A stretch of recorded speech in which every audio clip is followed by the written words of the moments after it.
Good morning, friends. Myself Patel Dixita from Ashwamik Vidyalay, Killa, Pardi. Friends, today we are learn about Standard 8, Subject Science, Chapter number 7, Conservation of Plant and Animal.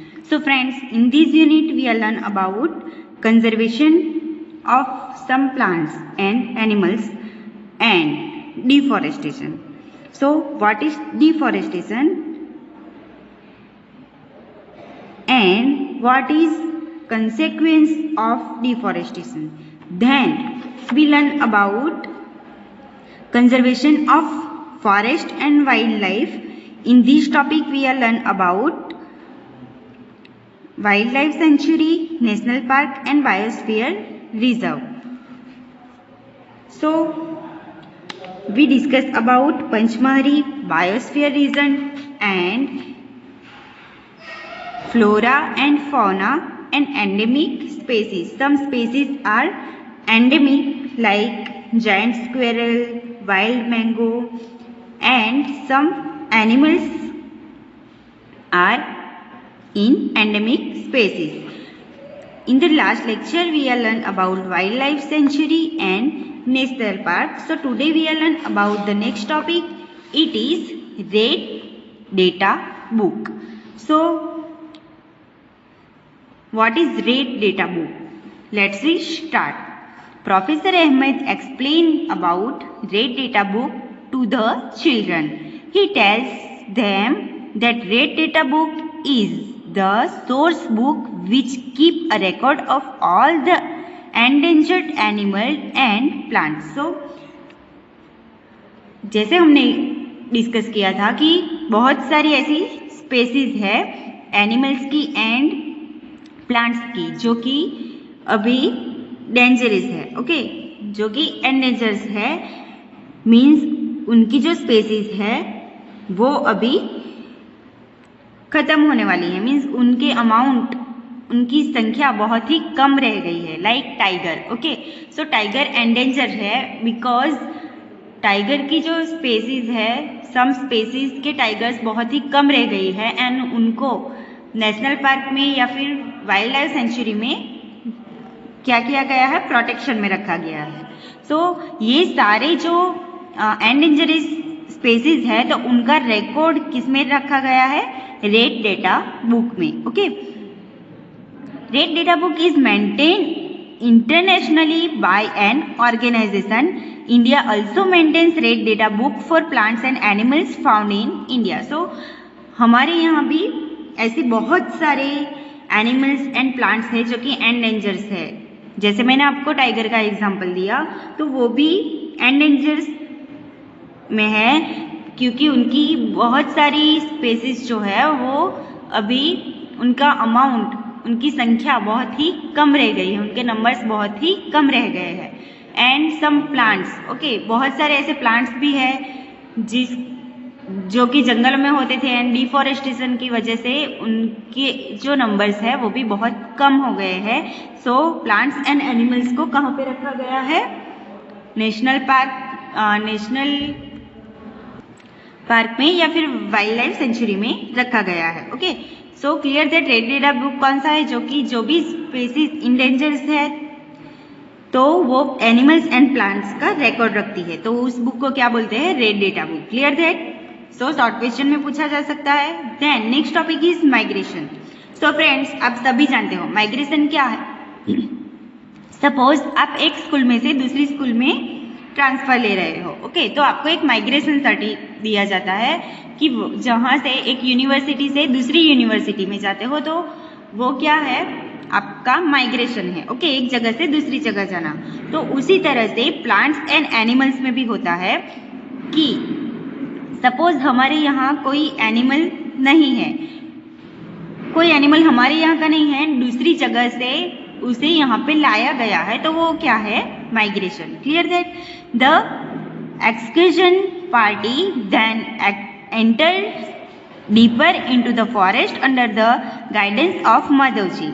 They sit near the Tawa reservoir to relax for some time. Paheli observed some of the birds near the river Madhavji tells the children that these are migratory birds. So हमारे यहाँ भी एक गुजरात में नल सरोवर है. Okay, तो नल सरोवर में क्या होता है कि विंटर में जो पोलर रीजन्स है, तो पोलर रीजन्स में बहुत ही ज़्यादा ठंड होती है, तो वहाँ से कुछ बर्ड्स क्या होते हैं, माइग्रेशन करके यहाँ पे आते हैं. ओके, तो उसे क्या बोलते हैं, एक जगह से दूसरी जगह पे कुछ टाइम के लिए वो आ जाते हैं, वापस फिर जब सीजन चेंज हो जाता है तो वापस वो वहाँ से पोलर रीजन्स में चले जाते हैं. ओके, तो वो क्या है, उसका माइग्रेशन. सो जब कुछ टाइम के लिए वो लोग कौन, यस, पहेली एंड बूजो एंड उनके साथ जो भी वाइल्ड लाइफ सेंचुरी देखने के लिए गए थे, तो वो सारे एक जगह पे बैठे थे. तब पहेली ने क्या देखा, सम बर्ड्स को रिवर के साइड में देखा. तो माधव जी ने चिल्ड्रंस को बताया कि ये क्या है, migratory birds. These bird have flown here from other parts of the world. Okay, so वो अलग अलग वर्ल्ड के अलग अलग पार्ट्स से, दुनिया के अलग अलग पार्ट्स से यहाँ पे माइग्रेशन करके आते हैं. मीन्स वहाँ से उड़ के यहाँ पे आते हैं कुछ टाइम के लिए, सपोज 1 मंथ 2 मंथ के लिए यहाँ पे रहते हैं, वापस चले जाते हैं, तो उसे क्या बोलते हैं, migration. Okay, and this bird is migratory bird. Okay, migratory bird fly to far away areas every year during a particular time because of climatic changes. They fly for laying eggs as the weather in their natural habitat become very cold and inhospitable. Birds who cover long distance to reach another land are known as migratory birds, as पहली learned in class 7. So class 7 में भी हमने इस birds के बारे में discuss किया था, जिसे क्या बोलते हैं, माइग्रेटरी बर्ड. जो कि जैसे मैंने आपको एग्जाम्पल दिया कि पोलर रीजन्स में बहुत ज़्यादा बर्फ होती है. ओके, स्नोफॉल होता है, बर्फबारी होती है, तो उस टाइम पे वहाँ पे रहना पॉसिबल नहीं है, बिकॉज वहाँ पे बर्फ में बर्ड्स फ्लाई नहीं कर सकते. एंड क्या होता है कि वहाँ पे जो बर्ड्स एंड एनिमल्स है, तो वो वहाँ पे नहीं रह सकते. तो एनिमल्स तो कुछ टाइम के लिए माइग्रेशन करते ही है, बट बर्ड्स क्या करते हैं कि वो एक कंट्री में से दूसरी कंट्री में आ जाते हैं. Like in Gujarat null Sarovar. Okay, सो नल सरोवर में भी दिसंबर टू फरवरी में बहुत सारे बर्ड्स ऐसे हैं जो कि माइग्रेशन करके पोलर रीजन्स में से यहाँ पे आते हैं, एंड फरवरी एंड तक वो यहाँ से वापस पोलर रीजन्स में चले जाते हैं. Clear that? तो उसे क्या बोलते हैं, migratory birds. Okay, so I hope you understand migration and migratory birds. Now we move to the next topic. It is the recycling of paper. So what is recycle? Okay, हमारे घर में कुछ भी फूड हो, okay, and वो food कोई खा नहीं रहा हो, मीन्स वो ऐसे ही हो, एंड उस फूड में से मम्मी कुछ यमी बना के हमें वापस वही फूड को यमी बना के, मीन्स स्पाइसी एंड मसालेदार, ओके, तो वो बना के हमें दे दे तो हम वो खा जाते हैं. ओके, तो उसी तरह से पेपर. ओके, तो पेपर का क्या है कि कुछ पेपर जो कि यूज में ना हो, ओके, तो उस पेपर का वापस उस पे क्या करते हैं, अलग अलग टाइप की रिसाइकलिंग, मीन्स अलग अलग प्रोसेस से उसे वापस यूज करते हैं, तो उसे क्या बोलते हैं, पेपर का रिसाइकलिंग. ओके, सपोज कोई न्यूज़पेपर है, एंड न्यूज़पेपर हम देखते हैं कि उसका कलर एकदम डल होता है. ओके, तो सपोज हमारी नोटबुक पूरी भर चुकी है, एंड वो हमारे अभी कुछ काम की नहीं. सपोज आप स्टैंडर्ड 8 में हो एंड आपकी स्टैंडर्ड 2nd या 3rd की नोटबुक है, तो आपके कोई काम की नहीं है, तो ये नोटबुक आप पस्ती में दे दोगे, तो वो नोटबुक जो है उसे वापस क्या करते हैं, उस पर कुछ प्रोसेस करके उसका वापस पेपर बनाया जाता है, तो उसे क्या बोलते हैं, पेपर का recycling. So let's we start. Professor Ahmed draws attention of the children to another cause of deforestation. He tells them that it takes 17 full grown trees to make 1 ton of paper. So 1 ton means 100 kg paper बनाने के लिए 17 trees को cut कर दिया जाता है। So please underline that, 1 ton paper बनाने के लिए कितने ट्रीज को कट किया जाता है? 17 ट्रीज को कट कर दिया जाता है। And therefore we should save paper. Professor Ahmed also tells that paper can be recycled 5 to 7 times for use. If each student save at least 1 sheet of paper in a day, we can save many trees in the year. We should save, reuse used paper and recycle it. By this, we not only save trees but also save energy and water need for manufacturing paper.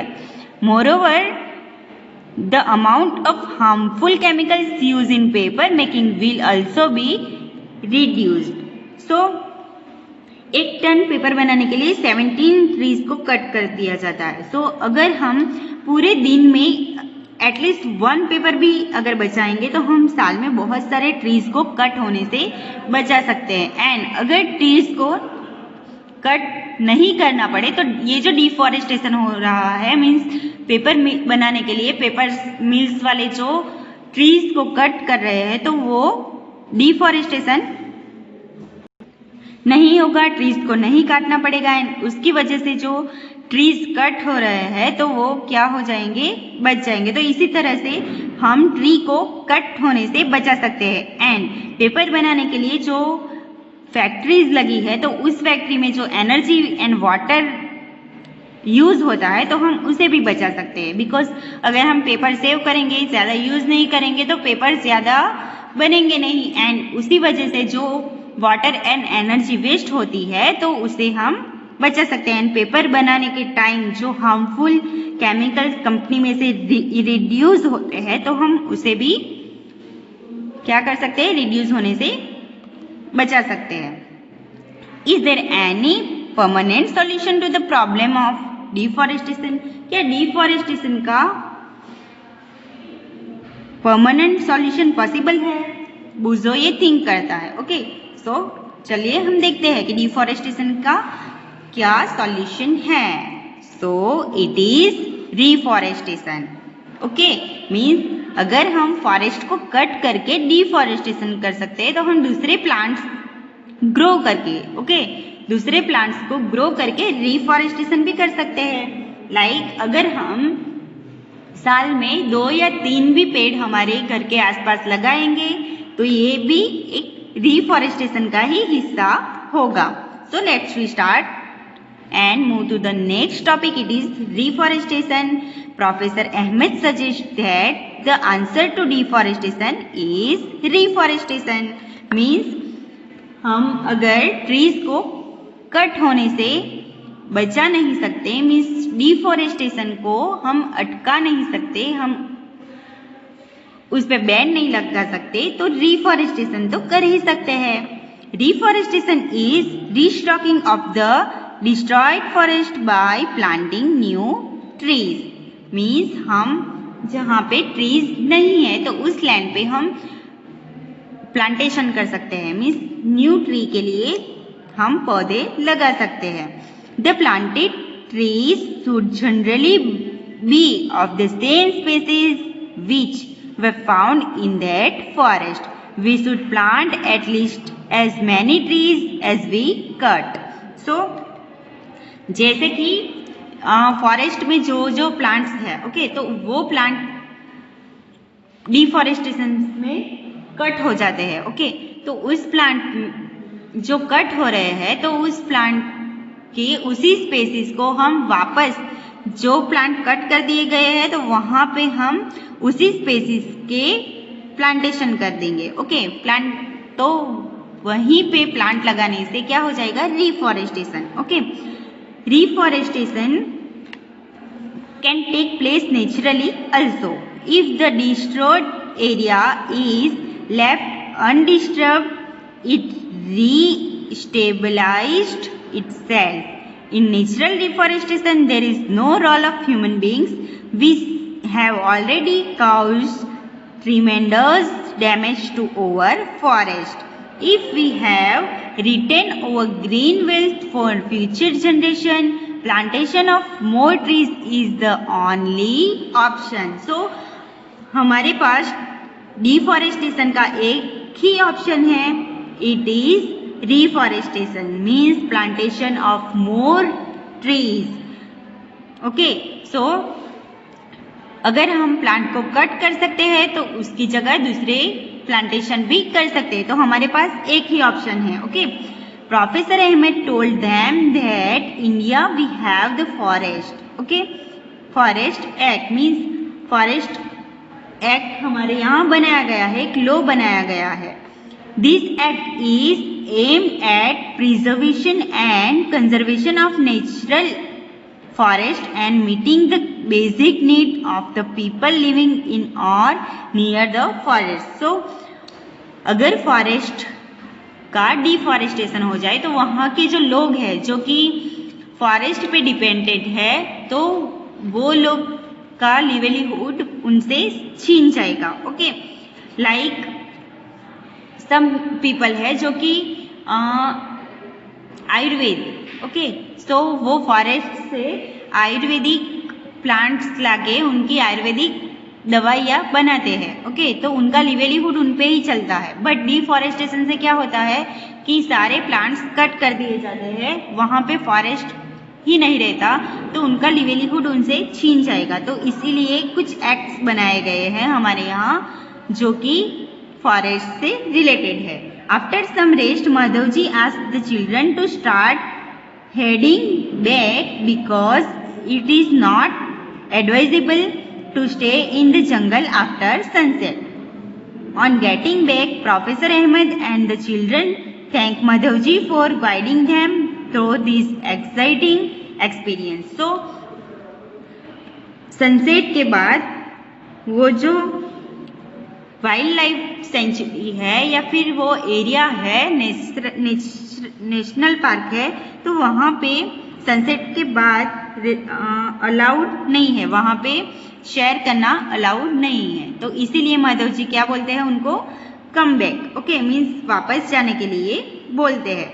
इसीलिए professor Ahmad and children Madhav ji को thank you बोलते हैं, because ये जो experience है उनको किसकी वजह से हुआ है, माधव जी की वजह से. उन्होंने deforestation, then red data book, migration, then national park, wildlife sanctuary, उनके बारे में किसने गाइड किया, माधव जी ने. तो उनके लिए वो उनको थैंक्स बोलते हैं. So friends, I hope you understand red data book, migration, recycling of paper and reforestation.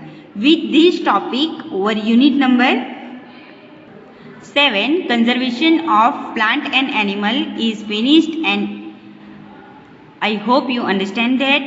In the next lecture, we learn about the next unit. Thank you. Stay home, stay safe.